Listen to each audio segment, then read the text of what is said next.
The men picked up the fear from the panicked Reno and acted accordingly. Dan Neely, he's living in Gilt Edge, Montana now, has been known for years as Cracker Box Dan because during the battle he stayed hidden behind a cracker box. And Captain Miles Moreland, I heard he was buried in Los Angeles some time ago, was called Aparejo Mickey because he spent the whole time lying behind an aparejo. Then there was young Billy Blake, a private. For 2 days up there, he pretended to be wounded and stayed with the injured so he wouldn't have to fight, though he wasn't hurt at all. After it was over and he came to his senses, poor Billy felt ashamed of himself. He couldn't handle the teasing from the rest of us, so he got transferred to another company.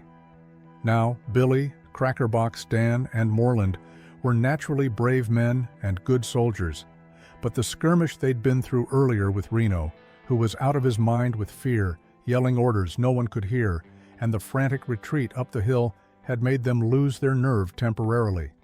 They were like riderless horses caught in a fire. Bud, while I was working in the unbearable heat, dragging dead horses to build breastworks and firing down at the Indians, I kept wondering, where was Custer? And the men working with me kept asking, what do you suppose happened to Custer? Some of them thought he might have gone to join Terry, but most of us knew better than that. We knew he wouldn't abandon us because that wasn't in his nature, and along with the relentless heat and the constant thirst for water, there was the ongoing worry about Custer. At first, while we were working early on the 25th, we noticed a lot of smoke and dust rising from the opposite ridge. It wasn't far, just a little distance away.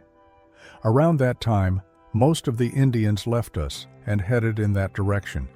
If we'd gone after them, if we'd struck their rear instead of letting them regroup against Custer, maybe he'd still be alive today. But we didn't. We stayed hidden behind the rifle pits. We heard some gunfire from over there. Someone spoke up laughing and said, "Reckon Custer's giving the Red Devils hell." We kept listening. We heard a volley of shots and then, after a short pause, another one. People now believe that was Custer's distress signal, his final call for us to come to him. Crow Scout goes ahead, also heard 2 volleys near the beginning of Custer's fight. If we'd walked just a little farther, up to the next ridge, we could have seen down onto Custer Hill, but we didn't.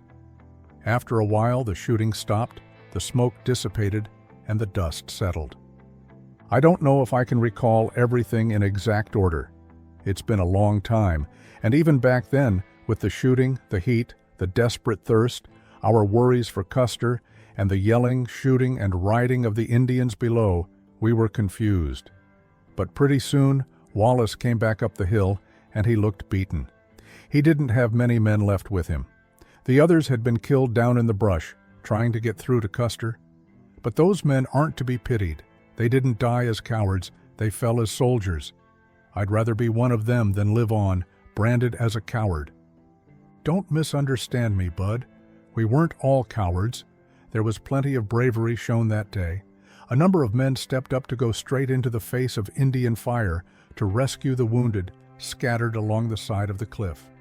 We were all desperate for water, but the injured suffered the worst. Dr. Porter, he was a fine man and a courageous one, worked tirelessly, doing everything he could to ease their pain. The heat made things worse, and blood poisoning set in quickly. I remember one moment vividly. I watched him amputate a man's leg. That man lay there, his face pale as a ghost, his lips pressed tightly together. Not a sound came from him, but his eyes betrayed the pain he felt. Dr. Porter said, "My wounded need water. Who will volunteer to fetch it?" Bud, the river was just below us, gallons upon gallons of sparkling water flowing by. But between us and it were the Indians, shooting anyone who tried to reach it. A deep ravine ran from our hill, and men could crawl down it almost to the river. But then there was a short, open stretch. To cross that gap to reach the water was nearly certain death. Our thirst became unbearable. We sucked on raw potatoes and held pebbles in our mouths, but nothing helped much. Every one of us, horses and men, would have given anything for a drink of that water we could see. The wounded, though, were in the worst shape.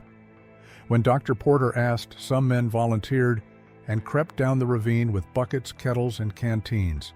I went with them at first. My horse was hit in the flank, and I turned back, figuring I'd just as soon die of thirst as from an Indian bullet. Some of the men made it. One was hit just as he bent to fill his bucket. His pail was shot away, and his leg was shattered. He grabbed onto another man's stirrup and was dragged back up the hill. Later, his leg had to be amputated too. Most of the men who went down managed to bring back a small amount of water, just enough for the doctor to trickle into the mouths of the wounded. After that, others kept trying to slip down through the ravine to the river now and then. But I didn't go again. I saw Dandy shot in the neck. I don't recall who was riding him. I saw him fall. He was a pretty little horse, dark brown. He could never tolerate any other horse ahead of him. Custer had gotten him back in '68, and I thought, the general will feel pretty bad when I tell him Dandy was killed. I remembered him saying, just as we left Fort Lincoln, that he'd need to get another horse because Dandy was starting to show his age a bit. He lay there, just as if he were sleeping, and I thought of all the good times he and Custer had galloped like mad across the plains. Tears came to my eyes as I stroked his neck. Then he opened his eyes. They were big and soft and full of pain, and he let out a little nicker. I knew he was pleading for water.